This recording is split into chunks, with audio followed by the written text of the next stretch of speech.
thankful that Ms. Huckaby pled guilty, so we don't have to be going through a trial. We feel that we can hold our heads up high and know that we fought for Sandra. Sandra captured many hearts around the world, and knowing that she's with God and that everybody is praying for her and our family comforts us. We'd like to thank the Tracy Police Department and the FBI for their outstanding job. We'd also like to thank the DA and his office for seeing through this trial, or not trial, but seeing through this case here. And to Dr. Amalu for his meticulous work with the coroner's office.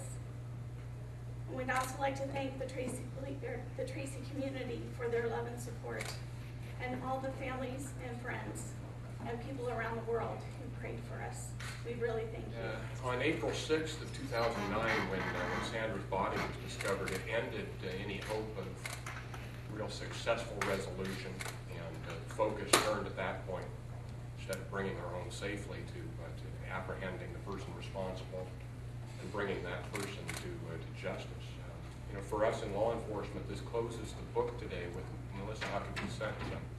But for the Cantu family members, it just turns the page of another day without Sandra. An untold number of lives were changed on March 27, 2009, when Melissa Huckaby kidnapped and murdered Sandra Cantu. Sandra was only 8 years old. She was a neighbor of Miss Huckaby's, and she often played with Huckaby's young daughter. Sandra's family, the Chavez family, lost their little girl that day. Tracy lost our little girl. We also lost a part of our future when Sandra was killed. We recognize that in any crime of this nature, there is a devastating impact to the victim's family. There also is a profound impact to the defendant's family. Our sympathy goes to both families on the loss of their daughters. We know that each and every family member, both of Sandra Cantu and Melissa Huckaby, has and will continue to struggle with the aftermath of the death of this innocent little girl. I have to give special thanks to 3 people in particular. My boss, Jim Willett, for giving me the resources and the investigative staff to really spend a great deal of time on this case that it deserved. And for freeing me up from other responsibilities so that I could concentrate on this case alone. Tim Bauer, the detective from the Tracy Police Department, who just spent day and night on this case for months. And a special praise must go to Dr. Bennett Omalu. He told me Friday something I hadn't known before, and that is, when that suitcase was delivered to the morgue, he was the one that cut that blind cord off of the lock and unzipped the black Eddie Bauer suitcase. And he explained to me that he lifted Sandra Cantu's body out of the suitcase.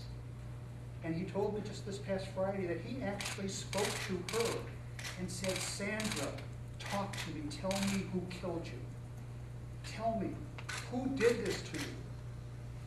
And he was looking for clues. And he actually said to her, "Speak to me, Sandra, speak to me." He's carrying her. He goes on the scale to weigh her with him and subtract his weight to determine how much she weighed. And then he spent the next countless hours, I think it was close to 10 or 15 hours, doing an autopsy and looking for the most minute detail, clues, something that would lead him or the investigative staff at the Tracy Police Department or the investigators at the DA's office to learn the identity of the killer. And it was his special attention and care that he gave this case that was in large part responsible for our ability to file the special circumstances in this case that made Melissa Huckaby eligible for the death penalty. And having been a deputy DA for close to 32 years, it's rare that we find some of Dr. Bennett Omalu's devotion, dedication, and the time he spent on this case and the time he gave